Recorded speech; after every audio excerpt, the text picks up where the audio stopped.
Hi, I'm Suchitra. I'm South Indian and I hate how every South Indian issue becomes just a South Indian issue because we don't talk about it in English. So this video is in English and it is to explain in graphic detail what happened to Jayaraj and his son FENIX during this past 1 week in a town in my state called Thoothukudi or Tuticorin.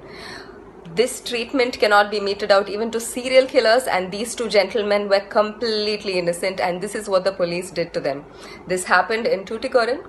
First, their knees were smashed with sticks or lathis. Their knees were completely crushed and smashed. Next, their faces were pushed against a wall and blows were rained on their backs and bottom till it ripped and bled. They were stripped completely and not even their underwear was spared. They were completely stripped naked and thrown into jail.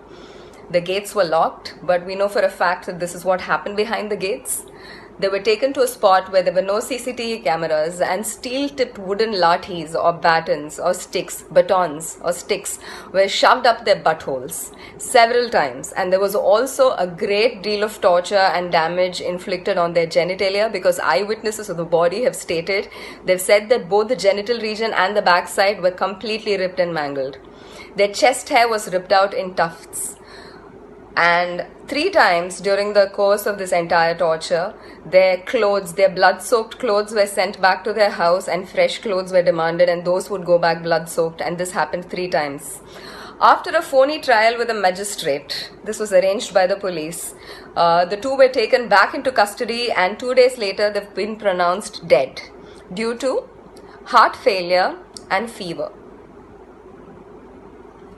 These were hardworking, lower middle class, Tamil speaking people. You're not.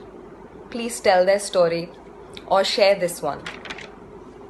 Right now, 2 cops have been suspended and a few have been transferred. That's not the solution, and that's not the answer, and that is not justice. This case cannot close like this. Please do not let it close unless and until we get the same justice George Floyd's murderers did. This was systematic, just like George Floyd's murder. Let's fight this system. Whichever part of the world you're in, please share the story. Justice for Jayaraj and FENIX, and that's spelled FENIX. Do not let this die.